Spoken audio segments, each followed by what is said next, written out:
There is a staggering level of arrogance in Barack Obama, who was never going to be held accountable by the media because so many of them had jobs with him and love him.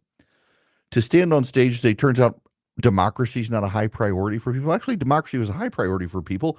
Almost as many people voted in this election as voted in 2020. It's like 1.9 million fewer people voted this time than last time. Pretty high number of people turned out and voted. Not only did they vote, they voted to reject the party that they thought was a threat to democracy. In fact, we know this from the data. Majority of Americans who viewed democracy under attack voted for Donald Trump, something that Barack Obama doesn't want to say. And one of the things that they're doing right now systematically on the Democratic side is trying to smear every single one of Donald Trump's potential cabinet picks. I got to make sure everybody is aware of what's actually happening because I don't actually know that most of you really appreciate what's going on with some of the talking points out there. So there is a talking point that Joni Ernst, the senator from Iowa, is trying to sabotage Pete Hegseth's nomination. Now, she's withholding her support so far. They've had some discussions, but she's not publicly committing to voting for him. People are like, see, that's sabotage. No. That's her prerogative as a senator. And that's not what people are talking about. There's a phenomenon that is new to social media. It happens all over the place. But for those of you on Twitter, one of the things that has started happening over the past couple of years is on the right and the left, and particularly among right-wing circles now, there are groups that will pay for engagement and talking points. So they will pay people with large followings to take a position. And those people who are paid bounce each other's paid positions off, and they're not disclosed as paid, which, by the way, is against the law, but they don't care. They don't think they're ever going to get caught. And they begin to seed an echo chamber. This happens on the left as well. So many of the talking points on the left are done in the same fashion.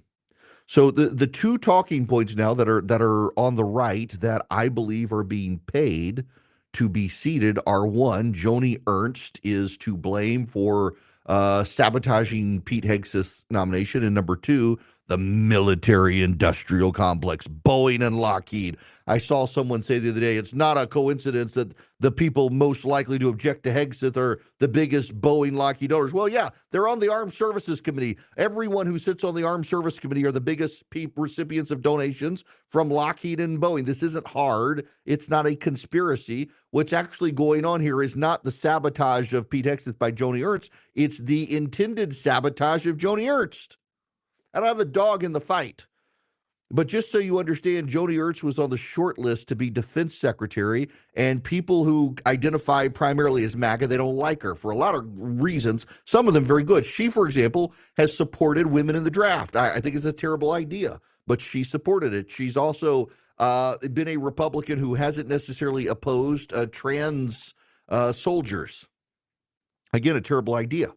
So what's actually going on here in these stories about Joni Ernst sabotaging Pete Hegseth is these people themselves are actually trying to sabotage Joni Ernst if Hegseth drops out. But you weave in the military-industrial complex and stuff, and it allows people who support Hegseth to begin to yet again believe they are the victims of something. And keeping people believing they're victims is highly profitable for a lot of people. What's actually happening here is Hegseth has problems. He has problems in his background, and there actually are questions as to whether or not he's qualified to run the biggest bureaucracy in the federal government, one that is badly in need of reform. And some of the people who would give him the benefit of the doubt privately aren't sure he's up for the job of an institution that badly needs reform. A lot of these senators, though, will give Donald Trump the benefit of the doubt. But I cannot emphasize to you, I get people who are calling me who are mad at me. They say, well, so-and-so and so-and-so is saying something on Twitter. Yes, they are parroting the hive mind, and now they've got you parroting the hive mind, and you and maybe not they know that this started as a paid operation to get people to parrot these talking points. You're not actually thinking for yourself here. I know you think you're thinking for yourself, but you're actually not. You're actually parroting the paid placement of these attacks on social media. Be wary when the hive all goes in one direction. You should probably stand back and just watch and see what happens. I think that Hegseth, if he stays in, and I hope he does, I think he probably will be able to persuade these Republicans, because here's ultimately the thing that's happening. There are a lot of people in the Senate who actually don't think Hegseth is qualified. Not because the military industrial complex says them so, but because he ran 2 nonprofits and was an anchor at Fox News. The end. They don't want to publicly oppose Donald Trump. So what they're doing is they are smearing Hegseth, trying to pressure him to drop out. If Hegseth holds on to Christmas, they're going to realize they have to do one of 2 things. They either have to support him or they have to publicly say, I'm not backing him. And many of them don't want to waste their political capital on a fight against Hegseth. They have other people they would rather oppose publicly. So they're trying to sabotage me. Now, all he's got to do is hold on. All Donald Trump has to do is continue to stand with Hegseth. And then if he gets the position and the office is too big for him, he will be exposed and he will be booted. And a lot of people will blame other factors. In fact, you'll see these paid placement things happen again to claim that there are ancillary forces that forced him out, when actually it will be Donald Trump picked someone who lots of senators said were unqualified. They turned out to be right, but God forbid anyone remembers that people were saying, hey, maybe this guy isn't cut out for the job. But we should let him be in the job, let him rise or fall in the job, not subjecting to a bunch of character assassinations. If he holds on, he'll probably be confirmed at this point. He doesn't have the votes, but he can get the votes.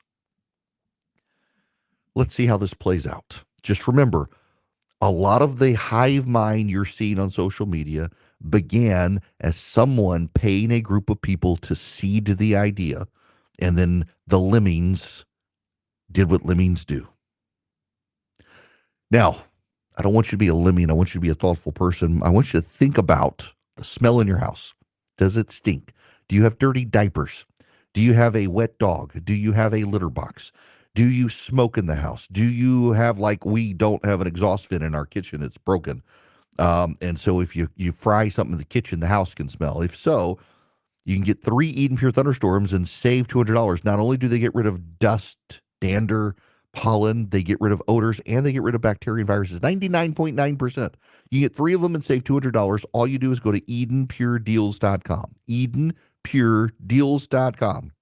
If you go there, you put in Erick3, ERICK3, right on the front page of the website. You'll see a discount code box. Put in Erick3, my name, and the number 3, no space, and you will get 3 Eden Pure Thunderstorms. You'll save $200. You'll get them for less than $200.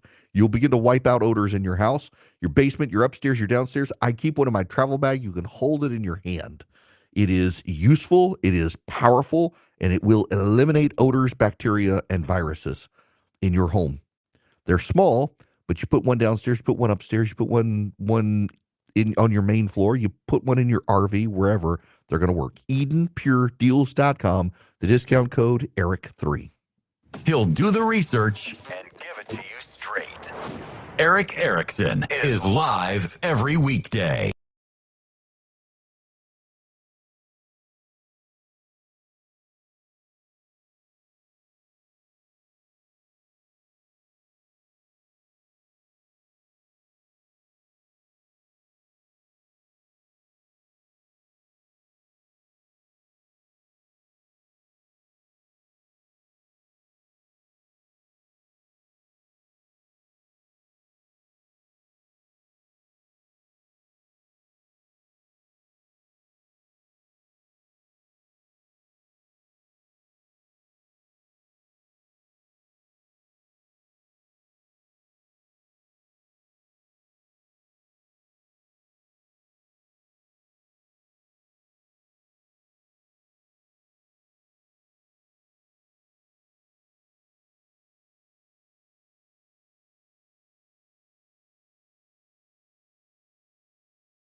Hello there. Welcome back. It is Erick Erickson here. This hour of the program brought to you by First Liberty Building and Loan. They are in Noonan, Georgia. I say that specifically because, they're not Wall Street guys. They're in, middle America, and they help businesses in every one of the 50 states from Noonan.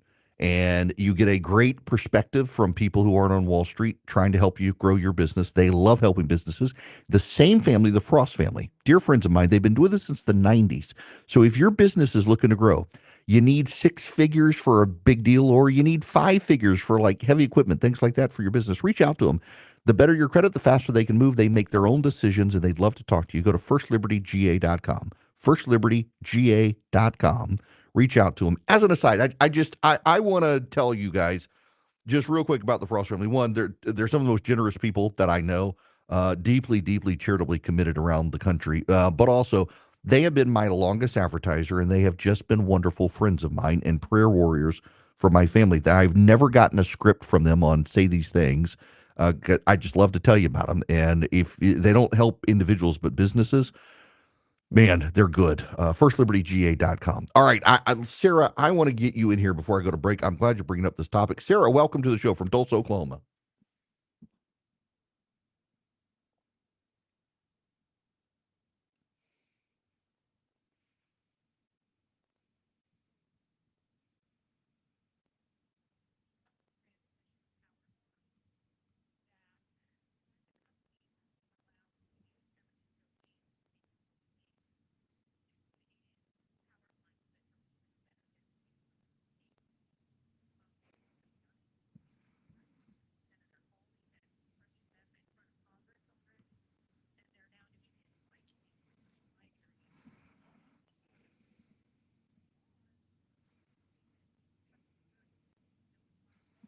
hmm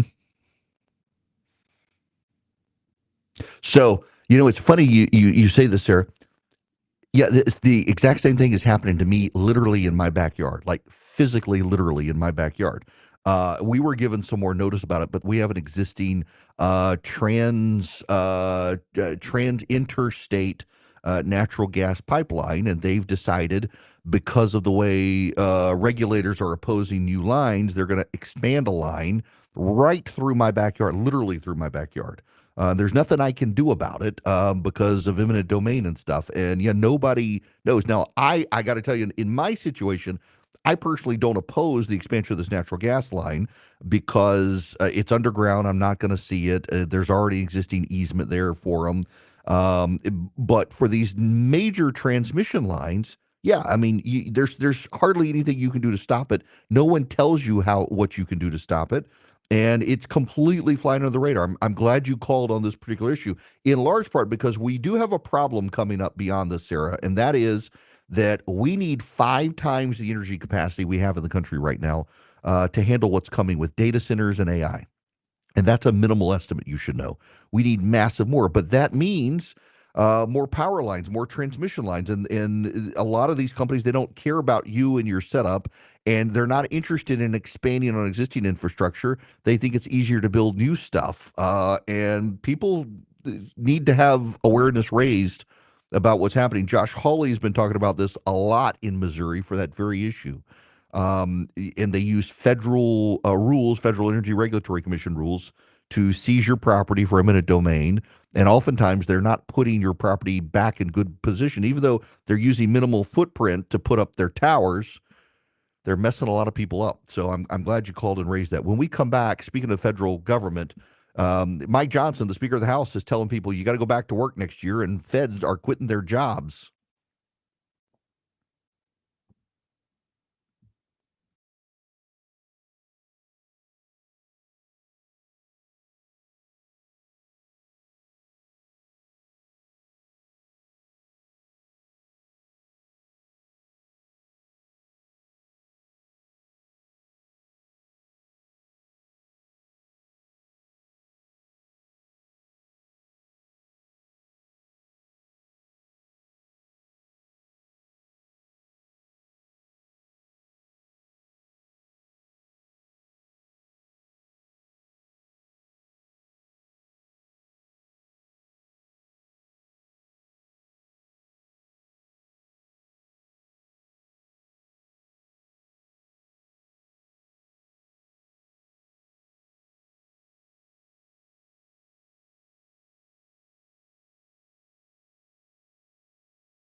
Ladies and gentlemen, boys and girls, it is Erick Erickson here. Welcome. I hope you're getting your Christmas and Hanukkah shopping done.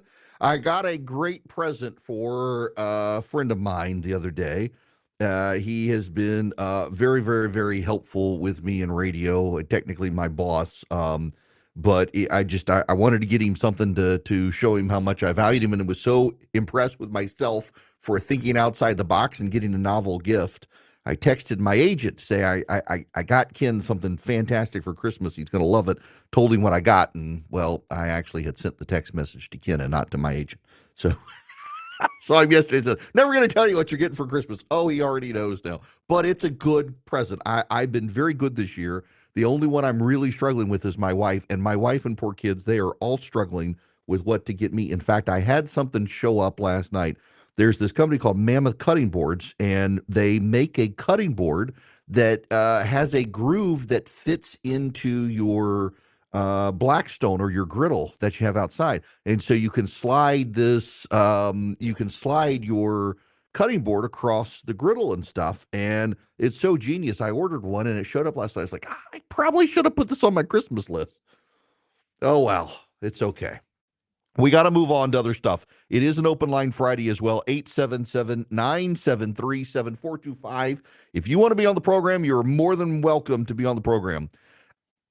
Mike Johnson, the Speaker of the House, is a big proponent of DOGE, the Department of Government Efficiency, and so am I.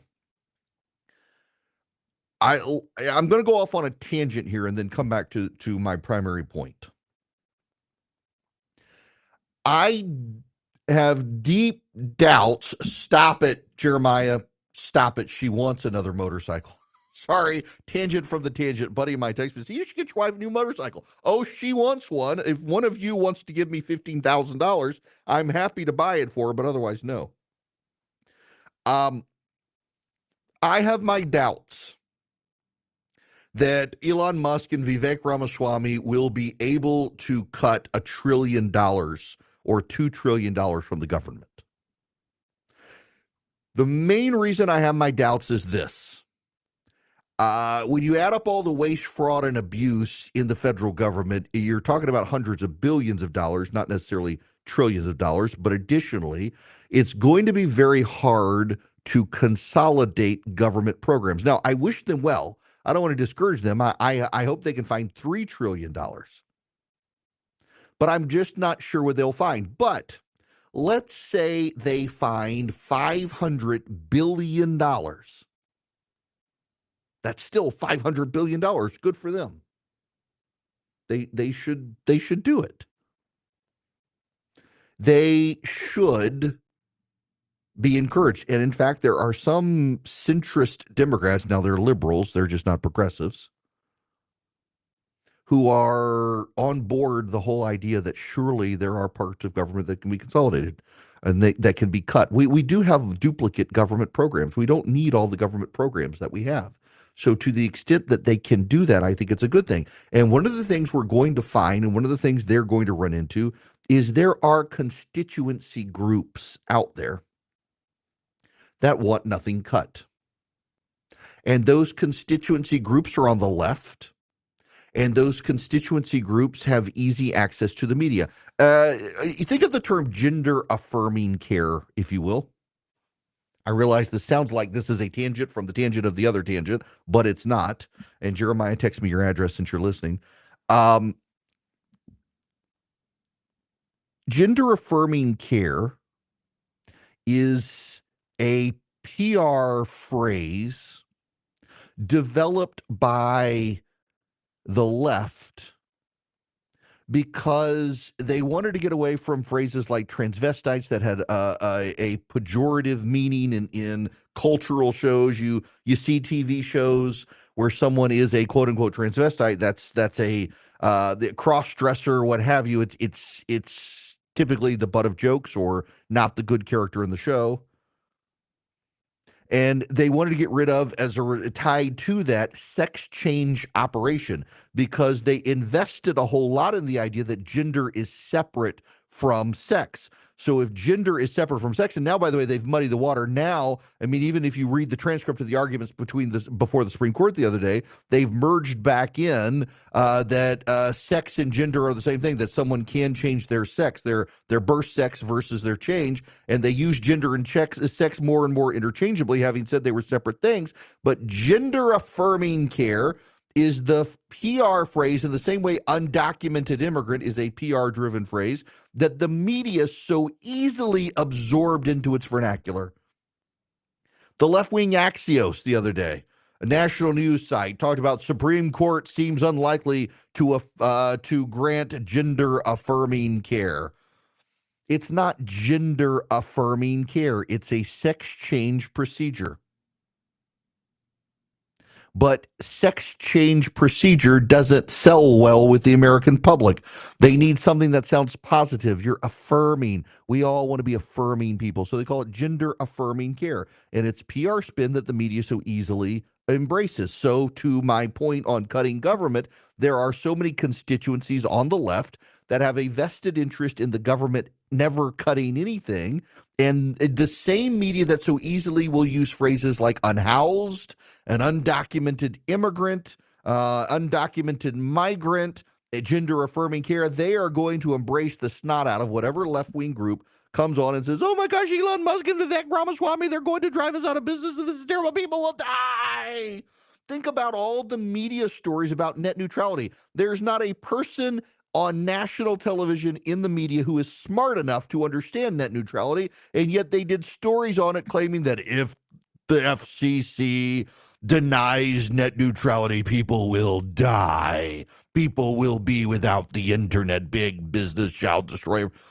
The FCC under Donald Trump killed net neutrality. The Democrats have tried to bring it back. They haven't been quite successful in it. The internet's doing fine. Or tax cuts. Remember, if they cut taxes, people are going to die. The media wanted to do horror stories on what it would mean for people. They wanted to do fawning portrayals of the poor union worker who wasn't going to be paid union wage, and he and his family were going to be bankrupted out of their $5 million home and have to drive a Chevy instead of a Mercedes, and poor, pitiful them. The level of sympathy for left-wing talking points in the press is one thing Republicans have always had to be mindful of. It shouldn't stop us from what we want to do, but we got to be on our A game when we do it, because you're going to have these fawning stories. I guarantee you this now gets from the tangent, out of the tangent, back out of that tangent to the main point. I am a professional. Mike Johnson, Speaker of the House of Representatives, is saying, government bureaucrats, it is time to go back to work. We take over in January, and until then, the big government Democrats are still in charge, and they're spending money, in our view, recklessly. And so, yes, we've had a lot of discussions over the last couple of days about what our authority would be to claw some of that back and to stop it. It's a serious challenge, and we need to stop it and expose what's happening. That's what this effort will be about going forward. There is an enormous amount of waste, fraud, and abuse in the government. And I think everyone knows that intuitively. And so the efforts here, both with our subcommittees that are being created here and with the DOGE effort itself, will be to explore that, to investigate it, and lay it bare for the American people to see. I think that's how we'll begin to bring about the change that we all need. So this is an ongoing effort. Yes. Mr. Speaker, some labor unions are already fighting back. They've already signed contracts to try and get this, that they could be able to work from home, things like that. Your reaction to that? Well, there was a report that came out today. I don't know if you all have seen it, but someone did a little survey of how many federal employees are actually working in the office.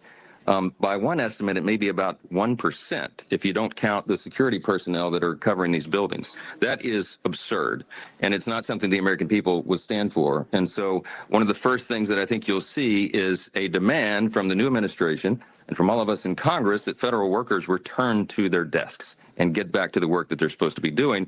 I think that is common sense. What you're going to see here, the overriding theme here, is a return to common sense and a return to accountability and efficiency in government. I think that's going to serve the people well. There'll be a lot more to tell you all in the days ahead. Thanks for being here. Thank you. For him. Yeah, the government unions, by the way, are furious, spitting mad about having to go back to work. This is a perfect place for the Department of Government Efficiency to begin its work. Lay off the employees who won't go into the office. Now, listen, I have friends of mine. I can think of two people who work for the federal government who work from home now. And they actually moved out of D.C. to Tennessee, and they can do their job remotely. And their quality of life has improved, and their children are happier. Their costs for schooling, they're now in a good public school. They were paying for a private school. Their entire world has improved by moving remotely to Tennessee and continuing to work for the federal government. I love them, and I say this lovingly. You would be a great addition to the private sector in Tennessee if you get laid off because you don't want to go back to Washington and work in an office. Some people will say that's cruel, but first of all, we need employees within the private sector. We need good quality people. These are great people. They've got great jobs, great benefits in the federal government, and they don't have to work in D.C. I think it's time for employees to go back into the office. I hate to be that guy. Oh, that guy. I'm going to be that guy. Our world is arranged around people going to offices to work. I have worked out of my home for a decade, more or less, actually longer than that. Since 2005, I worked from home, and I only moved back into an office in 2022.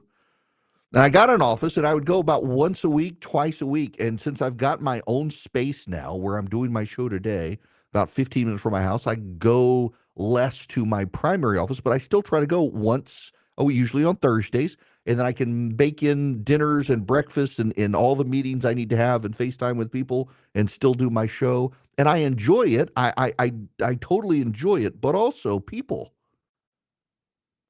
Our entire industrial life is built around commercial property. Businesses pay rent. Employees come to those offices. They get their work done and they go home. Our road infrastructure, our sewage infrastructure, small businesses in those areas. We're talking about a complete revolution and upending of civic society if none of us go back to the office. And we saw the fallout from that after COVID. But also, I do believe that most people will perform better in the office. I say this as someone who worked from home for a very long time. My efficiency by being in an office where I'm not dealing with my wife and kids and errands around the house and little distractions is much better. When I worked from home, rarely did I have my show completely fleshed out by the time the camera goes on. Today, rarely do I have my show fleshed out by the time the show starts, but I used commercial breaks to figure it out. I didn't then. I was winging it. It's way better in the office. Maybe I shouldn't say that. I'm a professional, though. I can do it.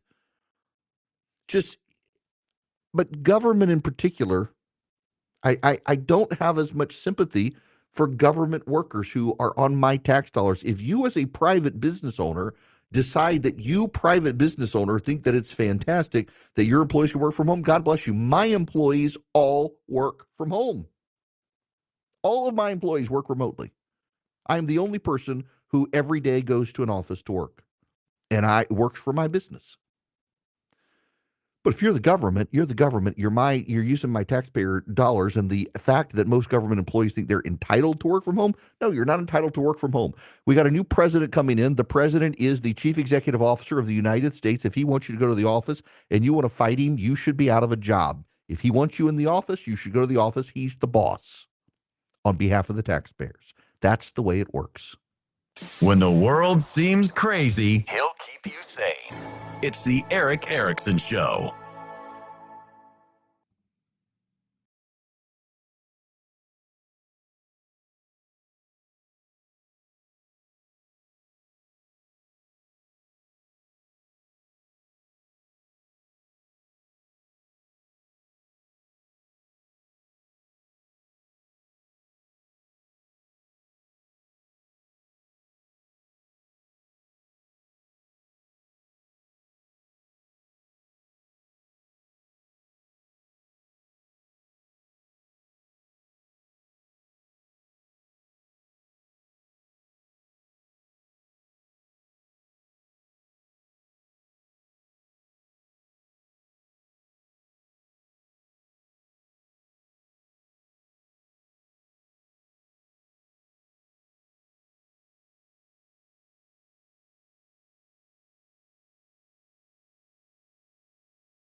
Hello there. Welcome. It is Erick Erickson here. The phone number is 877-973-7425. I want to go to Lisa. Welcome to the show, Lisa. How are you? Good.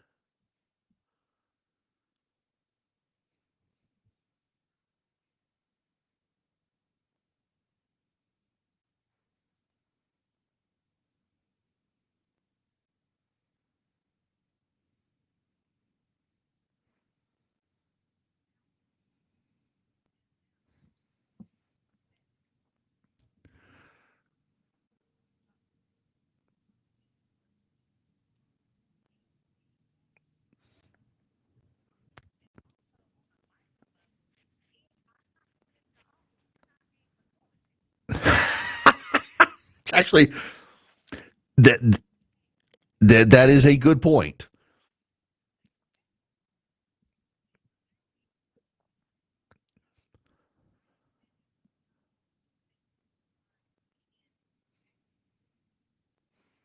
Yeah. Okay.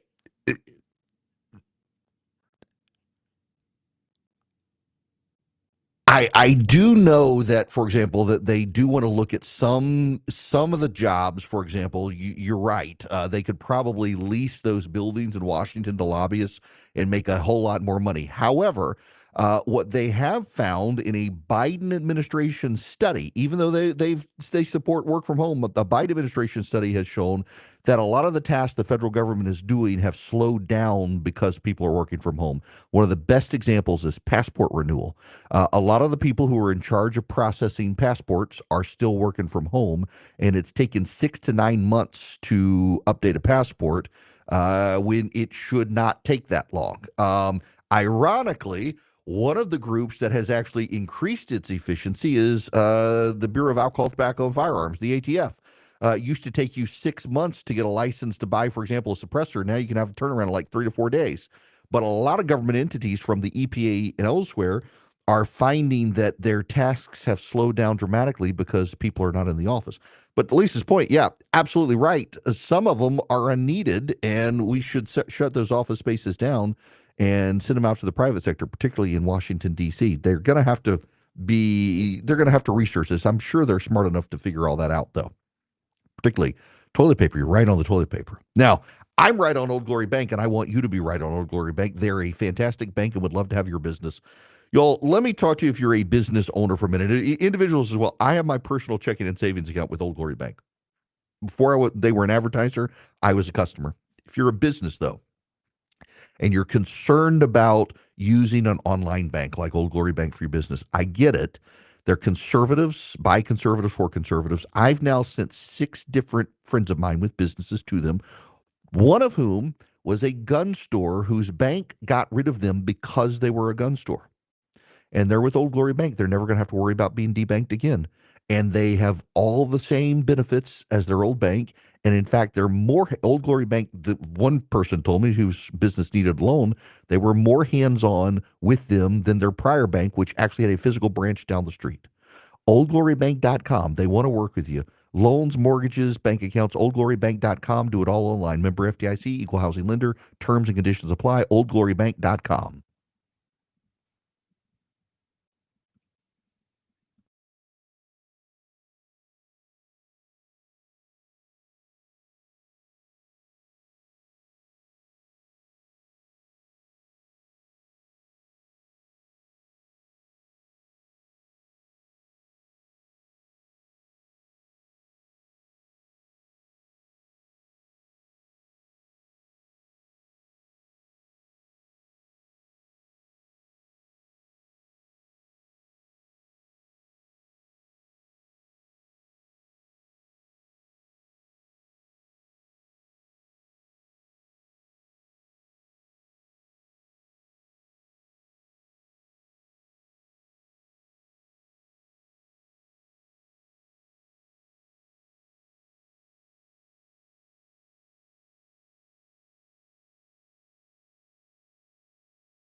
Welcome back. It's Erick Erickson here across the nation.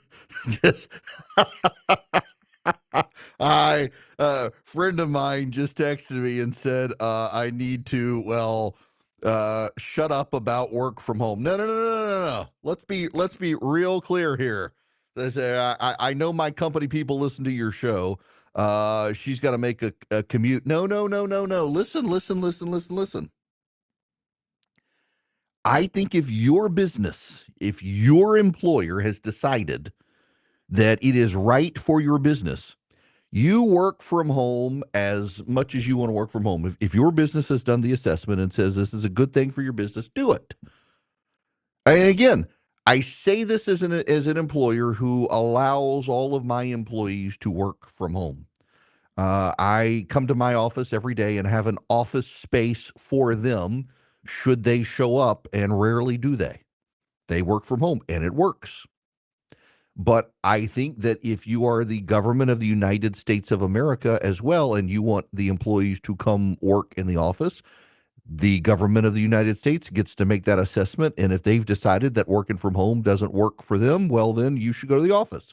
So it should be up to any individual business, including the government of the United States. And Joe Biden, despite multiple government reports showing increased inefficiencies in government performance since work from home, many government functions have slowed down dramatically, that Joe Biden still allowed them to stay home because the unions insisted. And now here comes the Republicans saying, no, you got to show up at the office. I think if the government wants you to show up at the office, show up at the office. Let it be my business. I have no problem in my situation allowing my employees to work from home despite having an office. I have no problem at all. And I know plenty of employers and plenty of companies have been the same way. I do know, however, that technology companies are more and more making their employees come back to the office because there is a collaborative nature within a lot of tech companies that doesn't exist when people are working from home. But if you want to work from home, work from home. And frankly, I think what the federal government should do on a wiser course is, instead of making it blanket, come to the office, make it by division. Make it by entity. Let the entities decide. There are, frankly, some government programs where I can see there's no business for them coming to the office, and then shut down that office space, hand it to the private sector, and make some money from the government as a landlord to some lobbyist company in D.C. There are plenty of people who are perfectly capable of working from home. But also, work from home is something post-COVID. Most people are required to go to the office in most businesses. And if the federal government tells you to come work, you can quit or go to work. You can defend work from home. I understand your defense of work from home. I get it. I worked from home for many years. I understand. And I was good at what I did. But if your boss tells you to work in the office, he's your boss. And if your boss is the president of the United States and he says work from the office, you go work from the office or find a new job. And frankly, we'd all be better off probably with you working in the private sector and making money in the private sector as well. Speaking of the private sector, the New York Times is finally willing to acknowledge the labor rules, the labor hiring probably, didn't exactly live up to expectations. The labor market added 227,000 jobs, which is a big increase, but the unemployment rate ticked up to 4.2%. Now, what I find so notable here is that they have a graph. The Labor Department showed 818,000 fewer jobs were added over the 12 months that ended in March 2024 than originally reported and shown here. And they have a 12-month period that they've highlighted in light gray, and they call it period of revision. Two things before I get into phone calls here. One, yes, this revision period happens every year. So let me step back. I'm trying to be intellectually honest and fair here. I got more to say, but let's understand the foundation here first. Before you get mad at me, keep listening.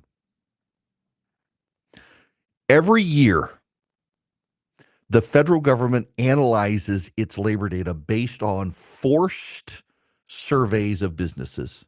I, on a regular basis as a business owner, have an employer identification number for my business. And I get a survey from the Bureau of Labor Statistics. And I, by law, am required to fill out that survey. My business gets fined if I don't fill out the survey. I have to fill it out. And now I have dragged it out and I have forgotten and I've had to do it later and it's statistically sampled. And so not every business gets it every month, but I got to do it. And that's how the Labor Department assesses the labor participation rate, by forcing businesses to turn in surveys. Against their will, they have to do it. However, what happens is people forget to respond, or they respond too wrong, or the Labor Department does standard surveys and then they statistically sample and model it. But every year the Labor Department is forced by law to go back for a whole year and review all of its data and make an adjustment. And some years the adjustment is actually, turns out more people were working than we thought, and some years fewer people are working than we thought. However,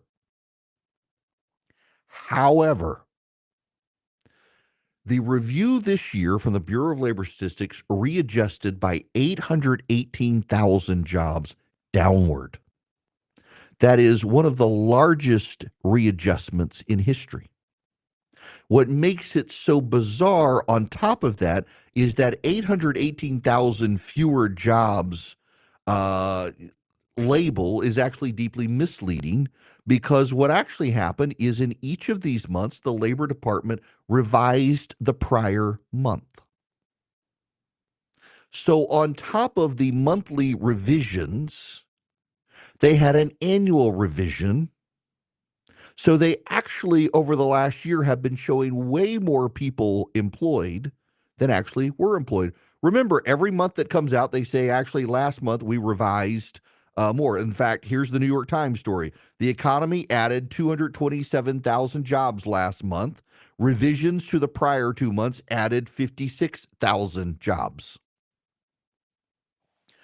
So the last 2 months, they actually bumped up numbers. This is the first time under the Biden administration that they've actually gone back to prior months and increased the number of jobs. They undercounted for the first time. But every month they do that. They go back and they say in July, well, actually, here's the number for this month, and in June we're revising downward by 50,000. So on top of the revisions downward per month, overall it was still $818,000. They had 1,818,000 workers they had to revise down. So it's actually more than 1 million people when you take into account the month-to-month adjustments as well. They lied through their teeth. And every month, the members of the mainstream American media, the press corps, have cited the numbers to tell people that actually the economy is doing well and a lot of people are employed. And the fact of the matter is they've had to continually revise downward. And then at the end of the yearly period for adjustments before the end of the fiscal year, they came back and said, actually, we still overstated. Despite those monthly adjustments downward, we still overstated by 818,000 jobs. Lies and lies. By the way, Sarah House is an economist at Wells Fargo.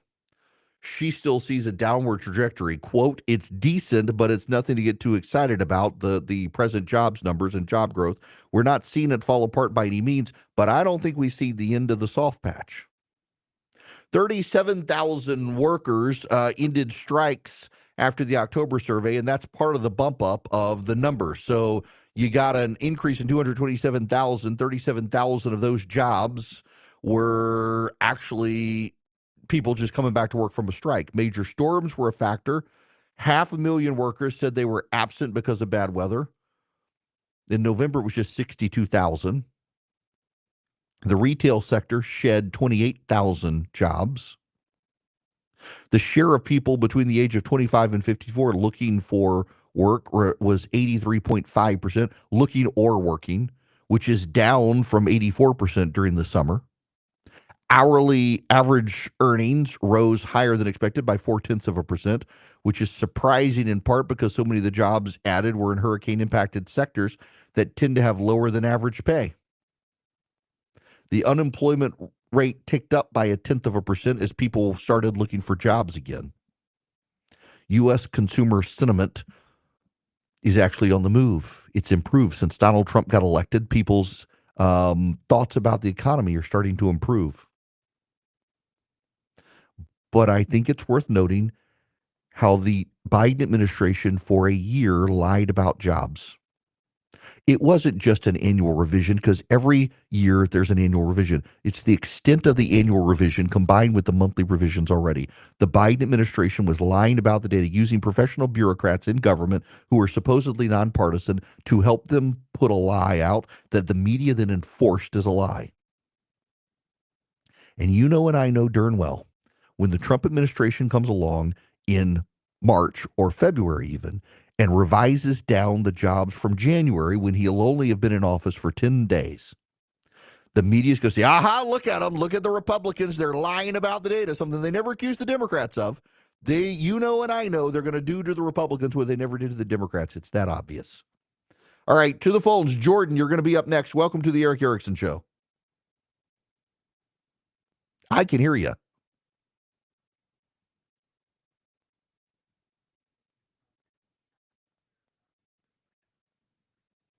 Thank you.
Mm-hmm.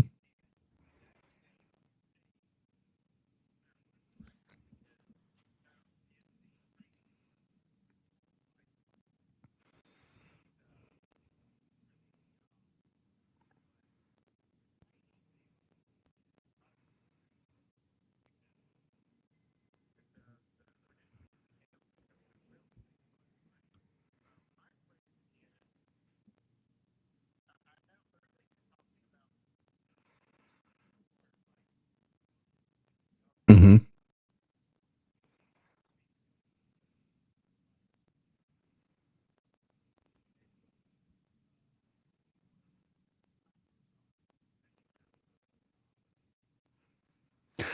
Yeah. So, yeah, Jordan, let's go to your exact scenario. The government's not going to be able to match a Boeing or Lockheed Martin probably in salaries, but Boeing and Lockheed Martin are going to make you go to the office. So, in your particular position, it actually could be an incentive for the government to say, hey, you get this job. After a couple of years of in-house training and working, you get to stay at home. That I think they probably should consider those sorts of incentives.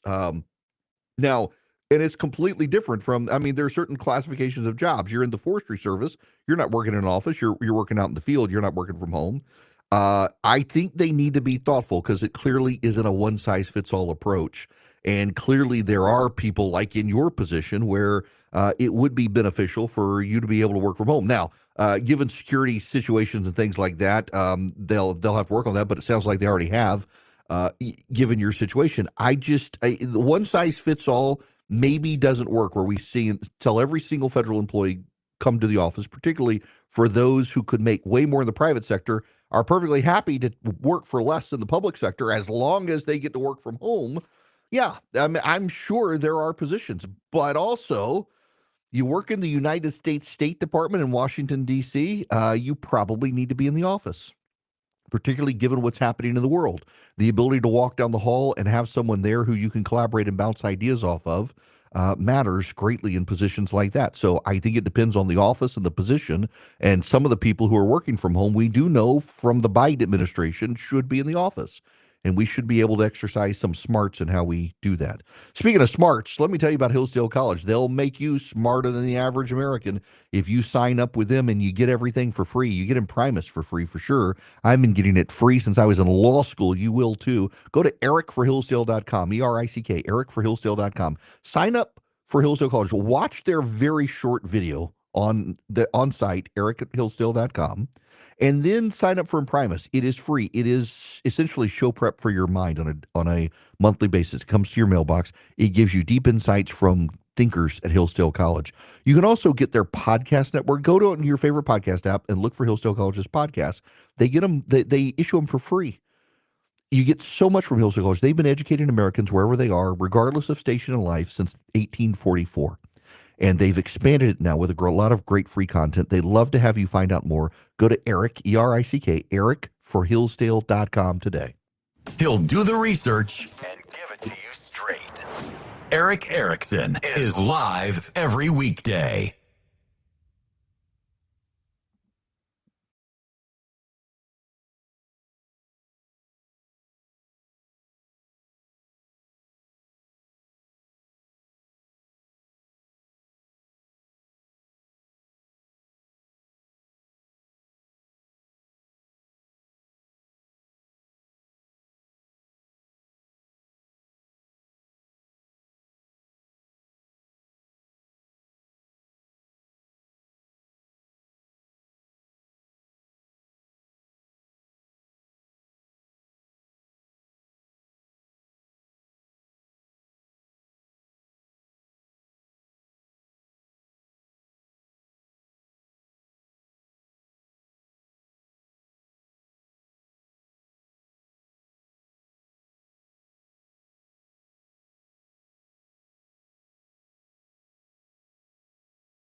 Hello there. Welcome. It is Erick Erickson here. The phone number 877-973-7425.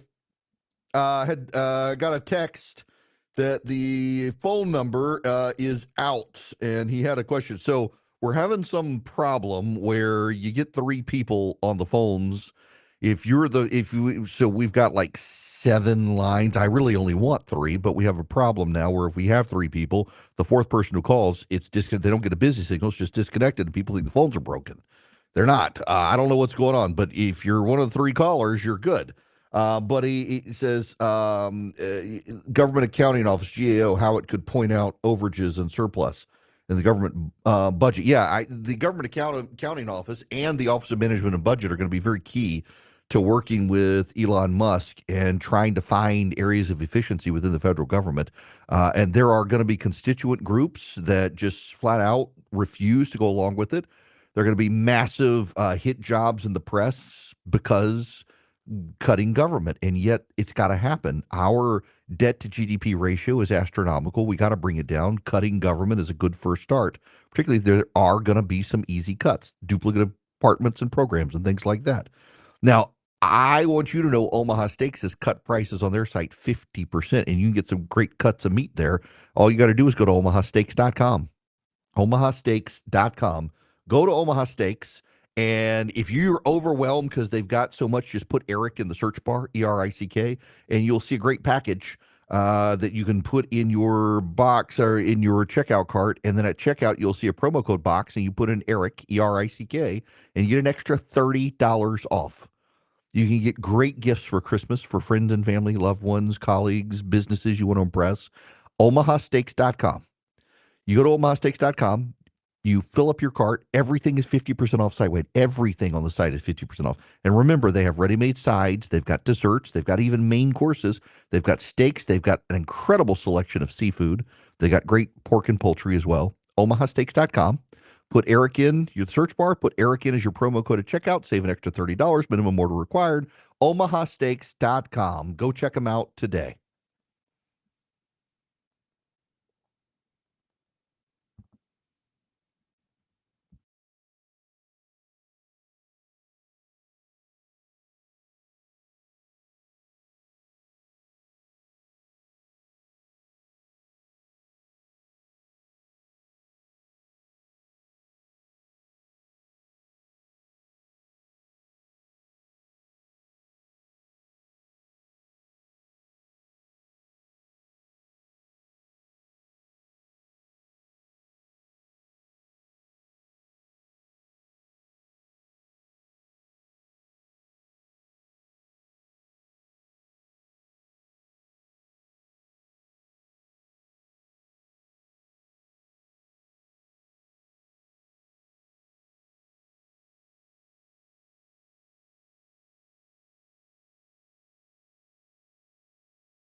Greetings, conversationalists. Welcome. It is Erick Erickson here across the United States. The phone number, 877-973-7425.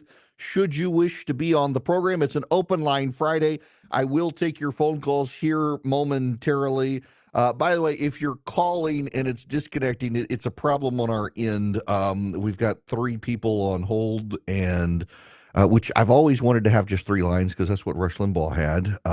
Should be a little more exclusive to call into a radio program these days. But if you're calling, it's disconnecting you instead of you getting a busy signal, and we're trying to figure out what's going on. It happened a couple weeks ago and got fixed, and now it's happening again. We'll deal with it, but it's not your phone, I promise. But also, you don't have to text me. Okay. I got to talk to you about an actual subject that should be important and on everyone's mind, and it's not, because for us, it's out of sight, out of mind. One of the things that I do tend to do this more than other conservative talk radio show hosts is talk about not just politics and what's happening in Washington, but what's happening around the world, because I grew up overseas and I got an eye and an ear towards it and thoughtful because of it. And I just don't think that a lot of you can appreciate, who did not have the experience I had growing up in the Middle East, what it means to be an American. There are a lot of people who just take it for granted that you're an American. Whoop-de-doo, you don't understand what it means to have an American world order. You don't understand what it means to have other countries understand that if you're an American citizen, they better watch out for you. But also, in some countries, it puts a target on your back. There was a time growing up in the Middle East I very distinctly remember as terrorism was on the rise, plane hijackings were on the rise, Iran and Iraq were fighting, Hezbollah tried to blow up my school. That for a time, being Erick Erickson and having a father who is Swedish, even though he's born and raised in Florida, my parents told me, my mother in particular, tell people you're Swedish. More often than not, though, you wanted people to know you were an American. It is a sad and damning fact about the Biden administration that multiple hostages held by Hamas are American citizens, and this president has done nothing.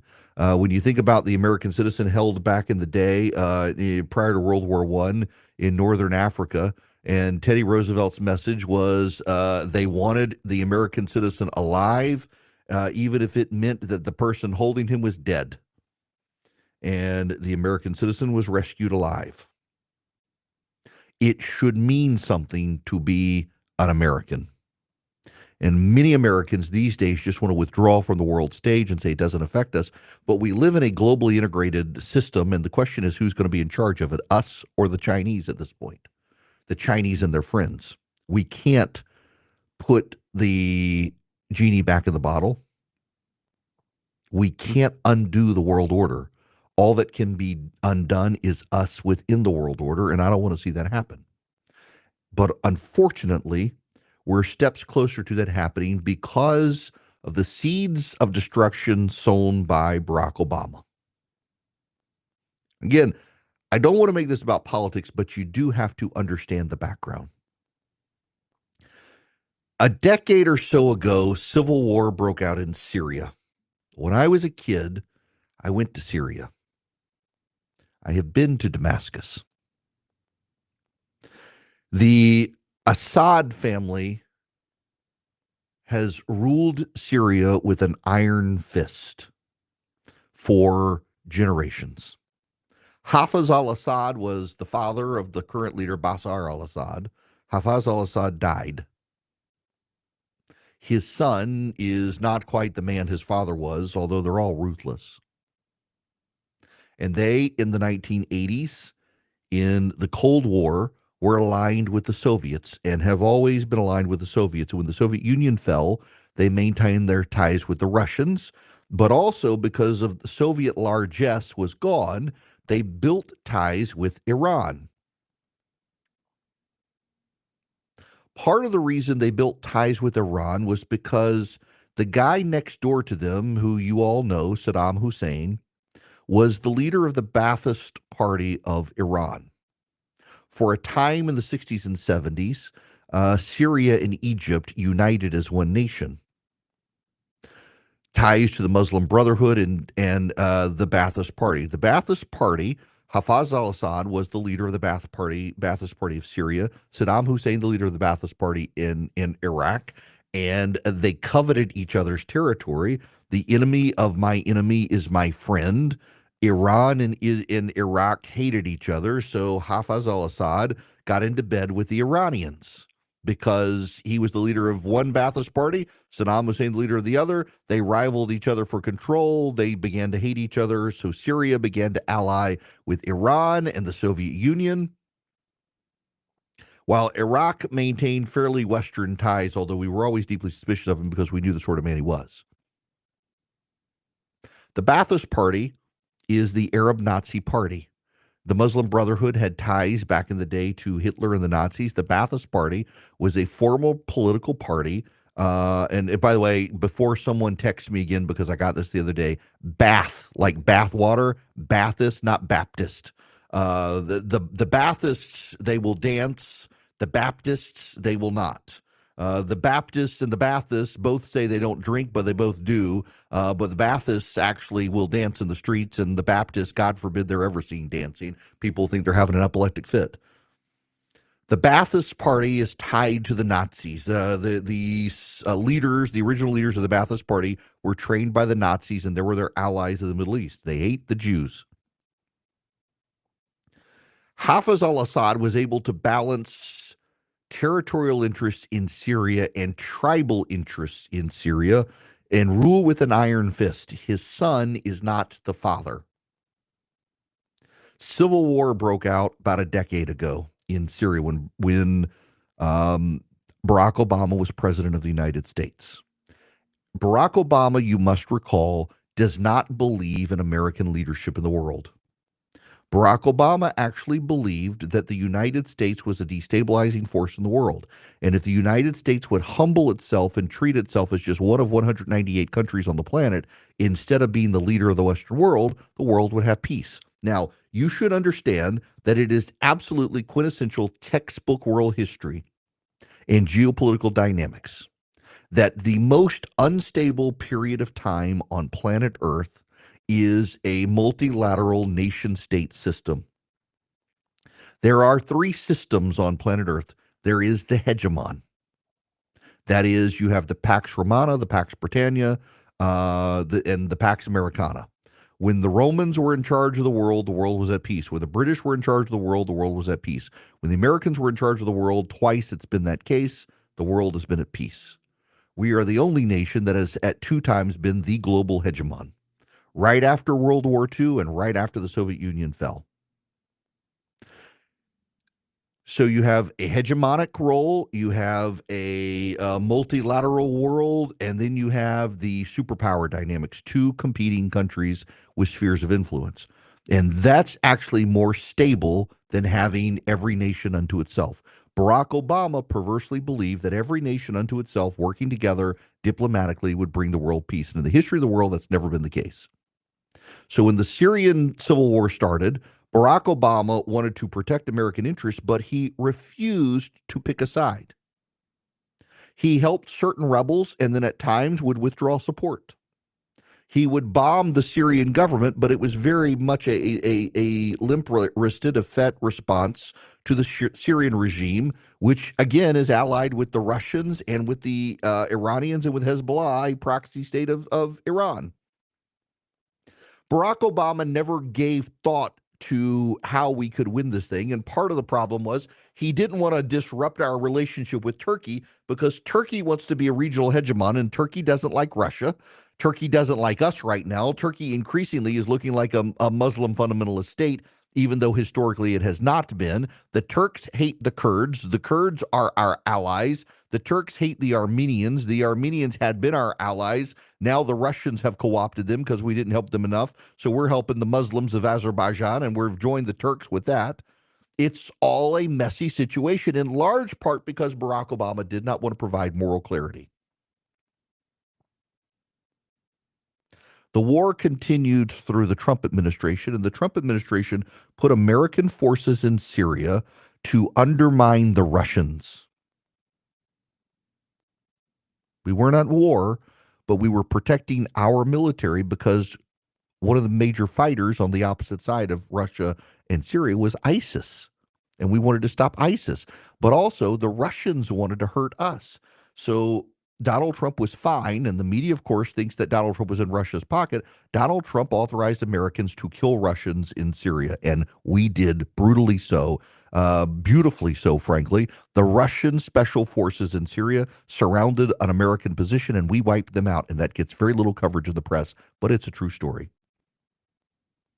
It gets very little coverage in the press because it would undermine the narrative that Donald Trump was in Russia's pocket. Well, along comes Joe Biden, the successor to Barack Obama, a man who Barack Obama's own Secretary of Defense said is wrong about every major event in foreign policy in the last 50 years. And Joe Biden has not had a clue what to do with Syria. So here's where we are, I regret to inform you. The Syrian government is now on the verge of collapse. The Russians have used their influence with Syria to maintain a Mediterranean port, warm water port, out of Syria. The Russians are now recalling every Russian citizen in Syria, telling them get out immediately. The Russians are closing their embassy and they're moving their ships out of port. There is a rumor the Syrian president, Bashar al-Assad, and his family have fled. And the rebels have taken over Aleppo, Hama, and other major cities.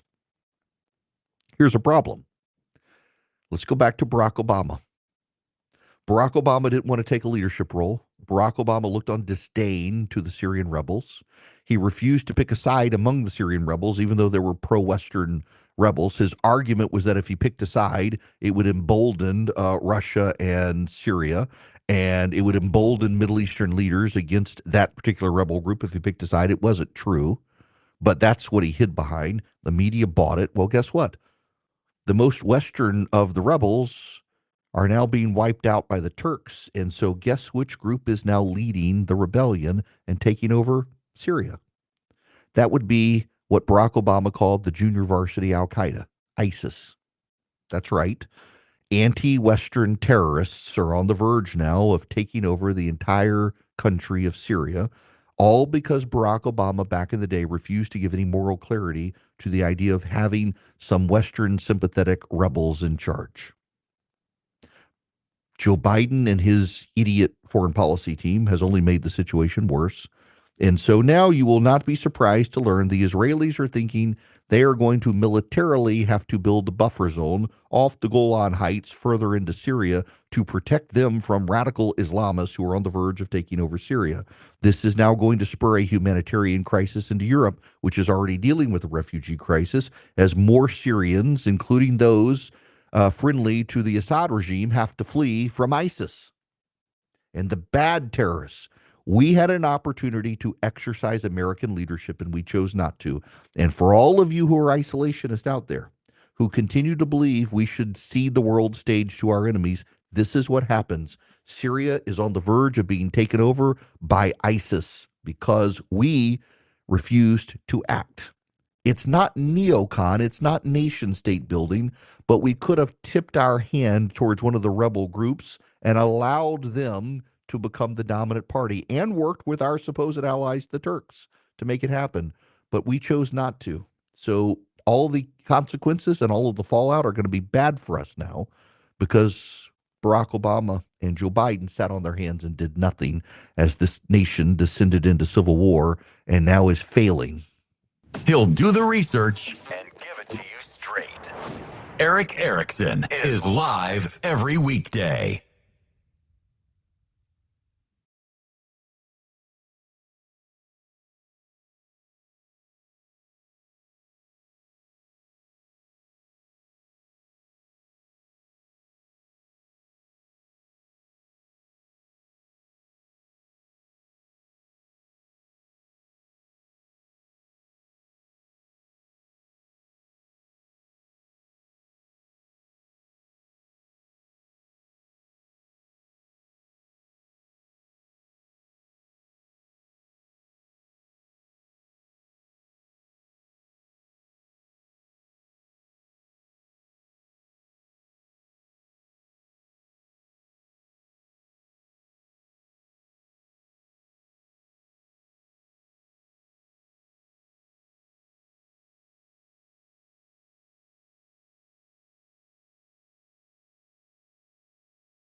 Welcome back. It's Erick Erickson here. The phone number 877-973-7425. I want to go to Tom in Boston. Welcome to the show, Tom. How are you?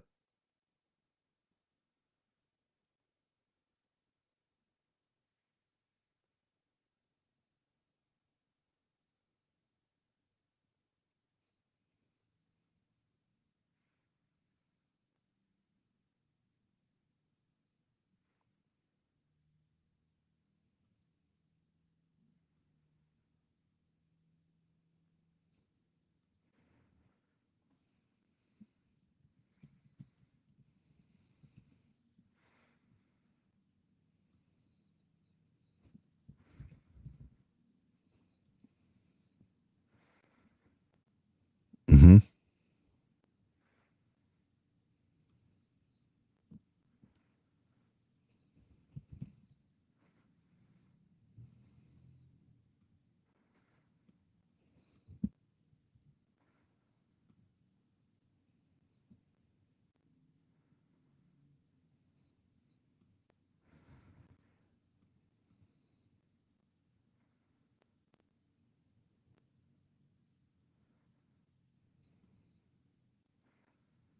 Mm-hmm.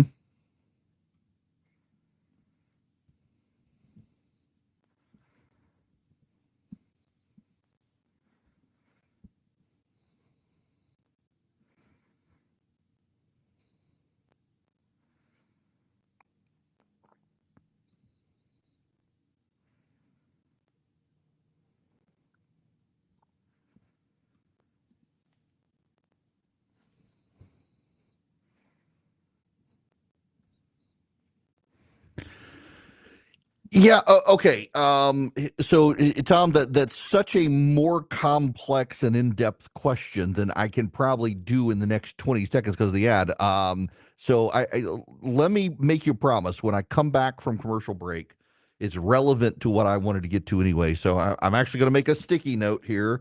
Answer Tom's question, and when we come back from break, I won't forget. I'm going to stick it right here on my monitor. And I'll do that. First, I want to tell you about Americans for Prosperity because I'm actually leaving tomorrow morning to go to Salt Lake City to do an event for them tomorrow night in Salt Lake. They're a great group and they would love to have you on board. They're the largest leading grassroots organization in the United States and they're on our side.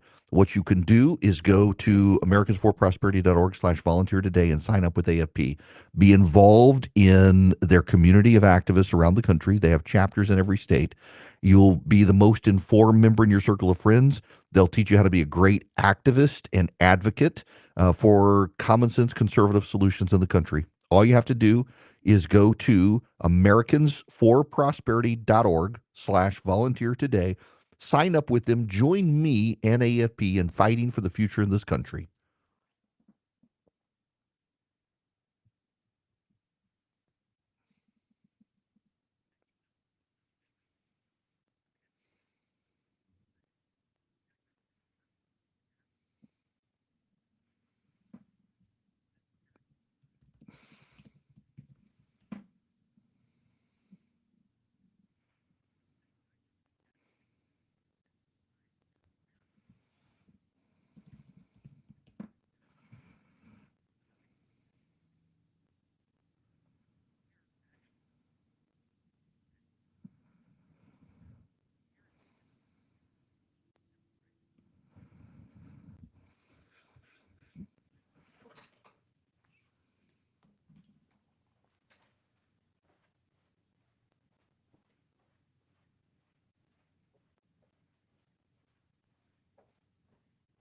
We just got 12 stations in Mississippi. Yep. They all had Big Shapiro. They're all owned by the same companies. January 1st, they'll flip to us. Yeah.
Hello, welcome back. It's Erick Erickson here across the United States of America. Glad to have you with me today. The phone number is 877-973-7425. If you want to be on the program, I'm removing the sticky note. Tom called from Boston, Massachusetts, and he wanted to know about the shakeup of the parties and what to do about the votes that went for Trump and they didn't translate into the GOP and realignment and the Republican Party and not necessarily being a party advancing conservatism anymore. And yes, Rush Limbaugh was right. Any organization not specifically set up to be conservative will over time become progressive, and that's not actually a truism of Rush. I forget. It's not Heinlein. Any organization. Hang on, I gotta find this. Any organization not conservative will become liberal because there are three rules. Yes. Yeah. Oh, was it John O'Sullivan? No. It was O'Sullivan. It was Robert Conquest's laws. Yes, Robert Conquest said any organization not explicitly and constitutionally right-wing will sooner or later become left-wing.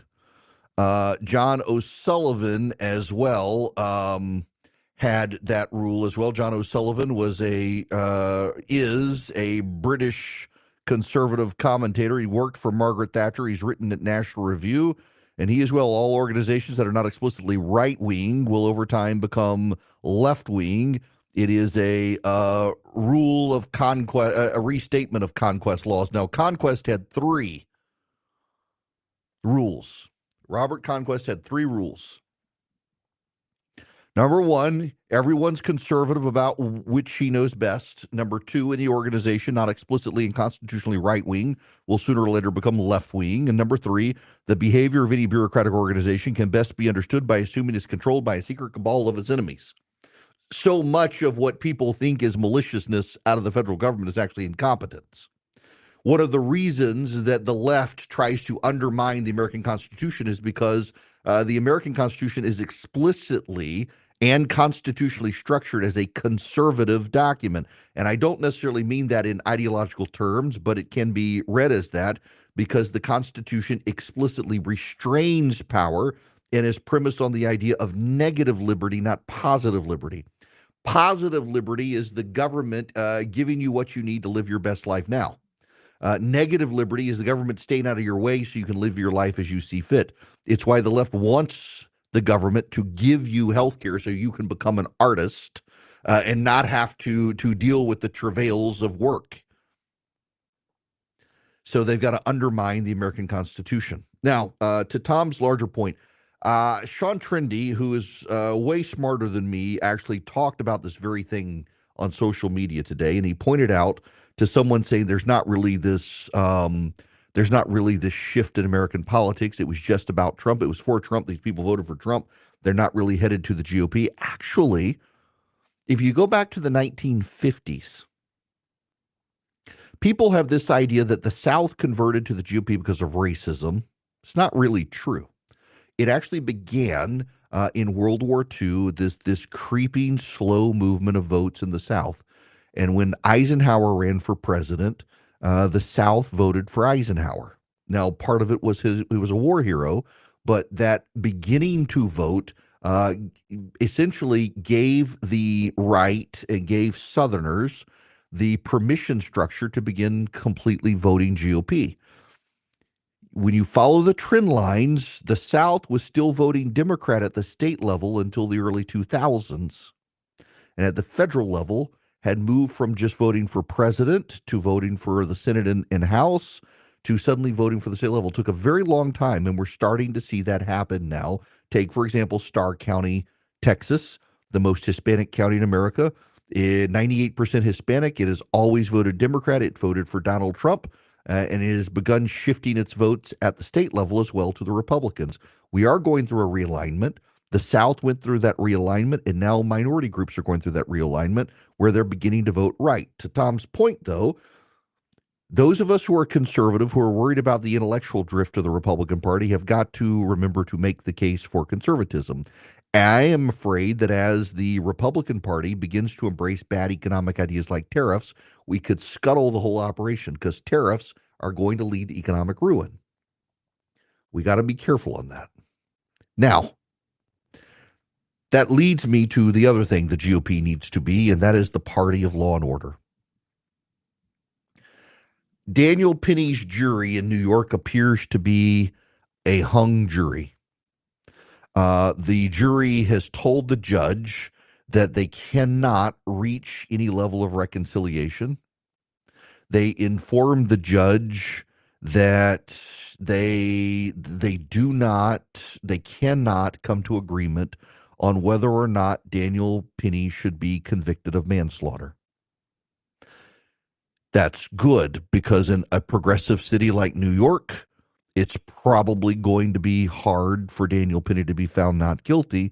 But having him have a hung jury is the second best thing that could possibly happen. This is from the New York Times from 2:22 p.m. Jurors in Manhattan sent a note on Friday to a judge overseeing the Daniel Penny trial, saying they have come to an impasse on whether he was culpable in the choking death of a disturbed subway passenger last year, leaving unresolved a case that's come to exemplify New York's post-pandemic struggles. After 3 days of deliberations, the jurors, 7 women and 5 men, wrote to the judge saying, "At this time, we are unable to come to a unanimous vote on count 1, manslaughter in the second degree." Justice Wiley, the judge in charge, responded by reading the jury an Allen charge, officially instructing the jurors to resume their deliberations with the goal of reaching an agreement through the reconsideration of different opinions. It is not uncommon for juries to believe they will never be able to reach a unanimous decision. I'll ask you to continue deliberations on that count. Justice Wiley said he had to decide if a unanimous agreement was impossible on the manslaughter charge before considering if the jury could move on to deliberating the second charge, criminally negligent homicide. For those of you who are unfamiliar, I'm just going to read you this section of this New York Times story. Prosecutors claim Daniel Penny, who had been in the military, choked the subway passenger Jordan Neely, a 30-year-old former Michael Jackson impersonator who struggled with mental health, when he held Mr. Neely in a chokehold for 6 minutes on the floor of an F train on May 1st, 2023. Neely had boarded the train that day and begun yelling at passengers, according to witnesses. As he strode through the subway car, he shouted about being hungry, saying he wanted to return to jail and that he did not care if he lived or died. Mr. Penny then approached Mr. Neely from behind and put him in a chokehold, taking him to the floor. Prosecutors say Mr. Penny's actions were not accidental and that he failed to recognize Mr. Neely's humanity, squeezing his neck tighter as he struggled to break free. They argued Mr. Penny's chokehold had killed Mr. Neely, pointing to testimony from the New York City medical examiner. Mr. Penny's lawyers argued his client's actions had not been the direct cause of Mr. Neely's death, instead suggesting it was a toxic combination of synthetic marijuana use, sickle cell trait, and mental illness that had killed him. The reality is that the people on that train did not dispute that they were in fear that Mr. Neely was going to harm them, and Mr. Penny saved them. There was a book published in 1939 called The Control of Language, A Critical Approach to Reading and Writing. It was referred to by some as the Green Book because it had a green cover. The book taught that that values are subjective and that statements about value are expressions of feeling.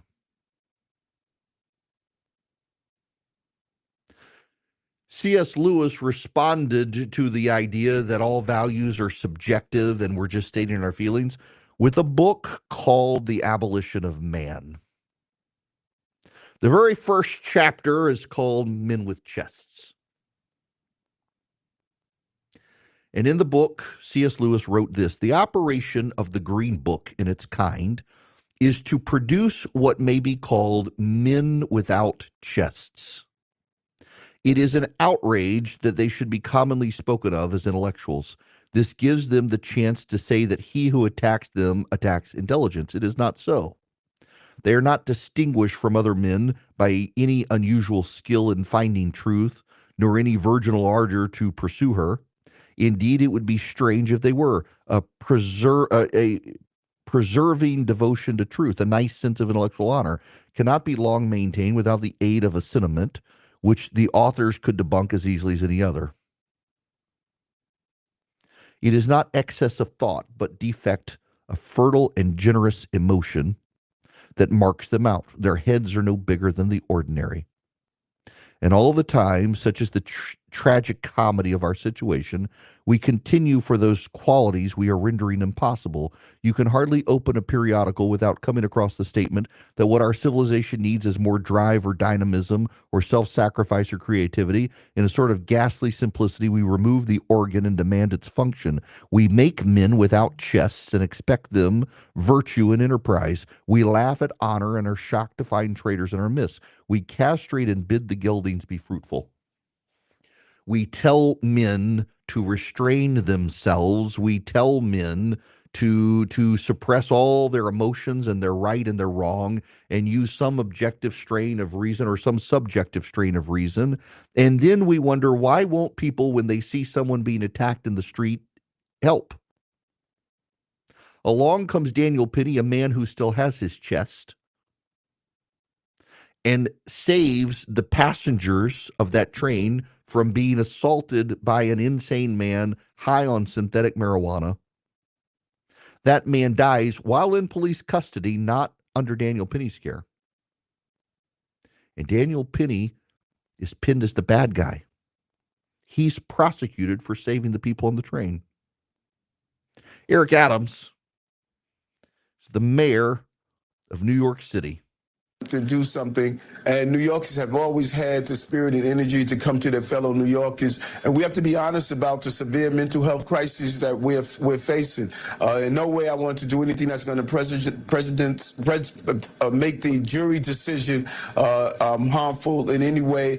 He was going to be judged by a jury of his peers. They're deliberating. Let's let them do their job. But here's the problem with the entire prosecution. As Eric Adams points out, people in New York are always told, if you see something, say something, take action to defend your neighbors. Daniel Penny did, and he's being prosecuted for taking action to save his neighbors. Who are your neighbors? Your neighbors are the people around you. They're not just your physical neighbors who live next door to you. They're the people in your community around you. Daniel Penny was an outsider who came into New York City, saw a crazy man on a train who was going to harm people on that train, and he took action to save those people. And those New Yorkers are now potentially trying to make him the fall guy. He's been prosecuted by the prosecutors in a city with a massive crime wave where they're allowing the criminals to get out of prison and they're prosecuting the good guys, keeping people safe. In New York City, they want men without chests.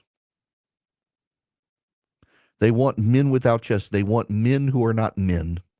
They want men with no compulsion to do right because they don't want them to know what's right unless the elites get to tell them what is right. Daniel Penny should have never been prosecuted. And yet here we are with this situation. It is an abomination of justice that the bad man is treated as a victim and the hero is treated as the bad man. And yet that's what's happened in New York City. Those people, if they find Daniel Penny guilty, they will get exactly what they deserve when from here on out, no one is willing to stand up. And probably even after this, even if the case is thrown out because of a hung jury, they will find fewer and fewer people willing to help. They will find fewer and fewer good men willing to do what must be done to keep people safe, because that's what New York City wants, is bad men going free and good men being punished. Now, before I get out of here, let me tell you about Vision Computer. Vision is a great place to buy a computer from. If you're looking at one this holiday season, Vision Computer, they can build you a computer and then they can be your service department. Now, I know people are apprehensive about new computers, particularly PCs, because you got to move over all the preferences, you got to move over all the apps, you got to move over all your documents. Vision can do it for you very easily, seamlessly. So your new computer is set up just like your old computer. They can even be your tech support. So you get a special number. You call them 15 seconds or less. You get the answer to what ails you. Call them at 404 Compute and say, Vision, build me my computer. They'll work with you to get you what you want and what you need. And then if you ever have a question, you'll get the special number you call. 15 seconds or less, they give you the answer to your question. Let's say you're a business, you need to start buying your computers at the end of the year to offset your tax liability this year. Call them at Vision, and your employees, for every computer you buy, each employee will get your phone number, their phone number, so you don't even have to have the in-house IT people. Vision can help you every step of the way with your printer, with your email, you name it. $179 a year. If you don't have a computer from Vision, you can still get their incredible service. All you do is call them at 404 Compute. You say Erick Erickson sent you, you're going to save even more money. 404 Compute or visioncomputers.com. Let Vision Computers be your tech and IT support solution. Let them build you your new computer. When the world seems crazy, he'll keep you sane. It's the Erick Erickson Show.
Hello there. Welcome back. It's Erick Erickson here. Phone number, well, too late. Those of you still on hold, I'm sorry. I realize it's Open Line Friday, but we've had a ton of stuff to get to as well, including two things I want to make sure I get to at the end. One, there's a video of a crazy homeless man on a New York City subway train, not just peeing on the floor, but peeing on passengers in the train.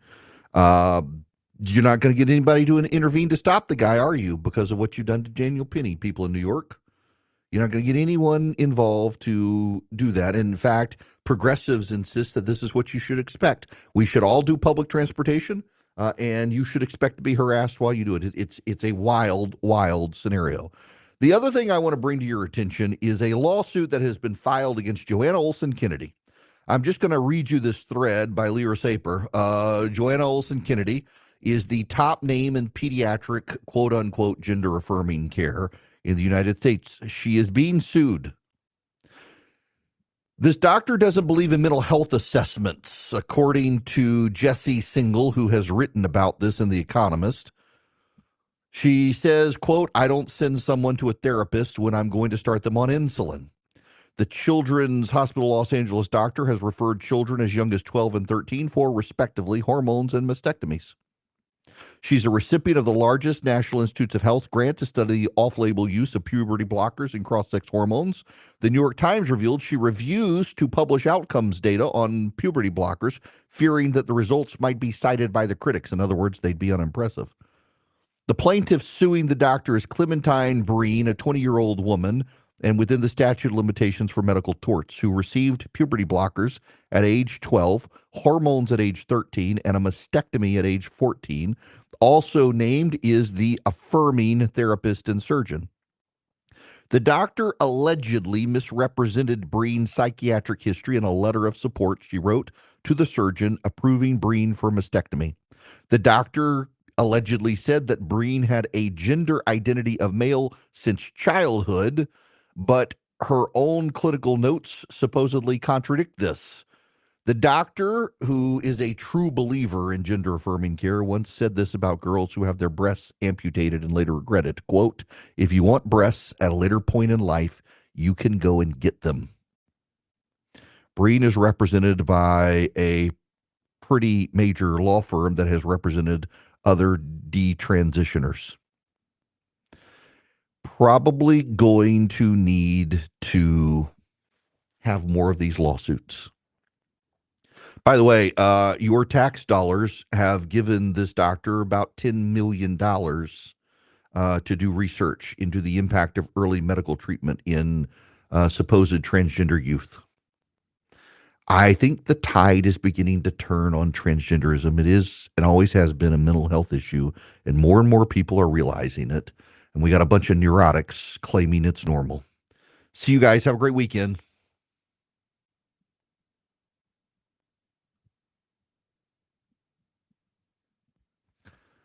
See you then. Have a good weekend.